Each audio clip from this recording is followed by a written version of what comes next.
J'avais 17 ans lorsque j'ai commencé à vendre mon corps. Je vais tout vous expliquer. Mes parents ne sont pas riches, ils ne sont pas pauvres.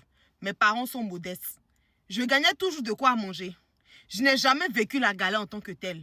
Mais je suis une jeune fille qui était très envieuse. Moi, c'est-à-dire quand je voyais mes grandes sœurs de 22 ans, 26 ans, je voulais les ressembler. Je voyais les perruques, les sacs et tout. Je voulais en avoir aussi.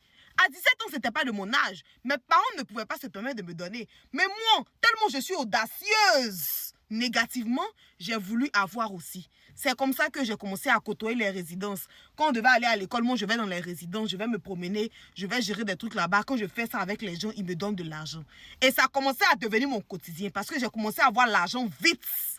Et comme ça, je ne partais plus à l'école, mais je faisais croire à mes parents que je partais à l'école. J'ai fait ça jusqu'à ce que j'ai l'âge de 26 ans. À 26 ans, j'étais celle là même qu'on recherchait. C'est-à-dire que comme moi, là, tu sois moi dans le coin là, tu as dit à tous tes camarades tellement que c'est chic. Il rendait mes clients fous. C'est-à-dire qu'il va dire à son ami aussi veut venir. Arrivé à un moment, même toutes mes collègues avec qui je faisais ce travail-là, on ne les voyait plus. C'est quand j'arrive dans le coin où on se fait vendre là, en tout cas, c'est moi seulement on veut. Quand ça arrive même que je ne suis pas venue au travail comme ça là, tout le monde me cherchait mon prénom. Parce que oui, j'étais l'une des tueuses, l'une des vraies badises qu'on ne dit pas son nom. En tout cas, il était la Dangoro, la Daichi même de ce mouvement. Arrivé à certain moment, j'ai eu un manager. Le manager en question, c'était un manager qui cherchait toujours les bons pions. Parce que oui, il devait prendre son quota dedans. Donc en esprit, il y avait mon argent. Moi, je me vendais la nuit à 500 000. Donc il mettait pour lui dessus. Donc il faisait tout pour avoir quand même des clients qui payent bien en tout cas. C'est comme ça qu'un jour, je décide d'aller dans l'un des plus grands bars d'Abidjan. Parce qu'il y avait 5 bars où je faisais ça. Mais en tout cas, je ne vais pas faire la publicité ici, mais c'est un bar que beaucoup connaissent. Quand je suis allée dans ce bar-là ce jour-là, j'ai vu 2 grands messieurs rentrer dans le bar.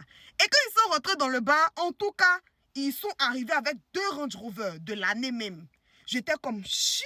Et puis toutes les filles du bar les regardaient. Tout le monde avait les yeux rivés sur eux. Ils dit, comment il a fait pour avoir les 2 là? Mais il y avait un dedans qui me plaisait bien. Donc j'étais plus sur un. Celui-là, je l'ai eu la nuit là, c'est bon. Hein? Et ça serait un bon jet. Donc je courais, c'est parti voir mon manager. Il y a 2 gars qui sont rentrés, si tu as vu. Et quand les 2 gars sont rentrés là, les DJ là, c'est leur nom sur moi. C'est comme si tous ceux qui sont dans le bar là, ils n'existent plus. C'est des 2 messieurs là sur mon palais. On bisse leur nom, on cite leur nom. Ils étaient affolés, ils étaient là comme ça. Mon manager, il faut te calmer parce qu'il parlait un. Donc il était là, les gens, il était, voilà quoi, là, bas-10 quoi. C'est moi, il maîtrise. Donc quand le manager s'en va parler, lui qui me plaisait le plus là, il dit à mon manager que si on doit gérer là, c'est qu'il doit faire son ami, que lui il est venu son ami. Il ne peut pas faire à part. Donc le manager a dit, ah, si c'est comme ça, on va trouver une autre go pour ton ami. Et puis il dit non. S'il doit toucher une go, son ami doit toucher la même go. Il ne peut pas toucher une autre go. Ah, le manager m'a trouvé ça bizarre, que, ah, comme c'est une go, il dit que non, on veut à 3. Maintenant, le manager, il paye combien? Manager là, ah, il était bizarre même. Donc, manager, tu payes combien? Il dit 2 millions chacun, 4 millions ce soir. Manager, là, était choqué. Maintenant, il vient me dire, que, ah, ils disent 4 millions, hein.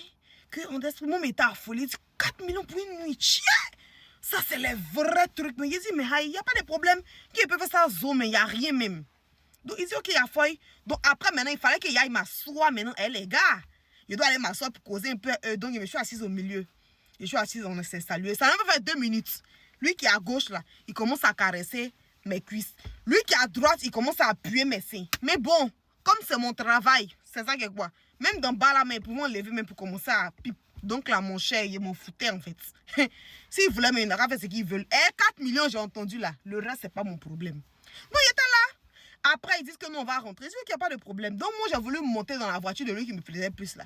Donc nous on était devant, puis son ami était derrière. Donc on partait tout ça dans la voiture même là. Le monsieur est pervers. Il me dit, ah mais tu es bonne hein? Que quand je suis arrivée dans le bar, mais quand j'ai vu tes seins comme ça, j'étais déjà excitée. J'ai vu tes fesses là, comment c'est là, c'est bien. Tout ça, que c'est que tu vas me montrer les choses la nuit là. C'est que moi-même là, j'aime ça. C'est mon travail, donc ça me disait rien. Il rit seulement, il rit. Mais en tout cas, le gars était pervers. Il parlait juste de mon sexe seulement. C'est de ça seulement il parlait durant tout le trajet. On arrive maintenant à la villa là. Il dit que c'est un palais, une grande maison. Vous ne pouvez pas vous imaginer. Grande maison comme ça, bien lumineux, bien joli. On arrive, il y a 2 salons, il y a un salon privé. Donc le salon privé là, c'est là-bas, ils m'ont envoyé. Le salon était classe, chic. Bon frère, il commence à dire, c'est classe, hein, c'est joli. Hein. Donc là, je suis assise, 30 minutes, je ne vois pas quelqu'un. Il dit, mais aïe. Après, lui qui est pas trop fond de lui, il dit, ah, tu veux boire du jus? Il dit, bon, oui, un peu de jus. Il sert le jus, il s'en va encore. Il dit, non, je vois personne. Il dit, mais aïe, ça que moi, gérer, moi est parti à la maison. Arrivé, c'était le moment, j'entends une voix qui dit,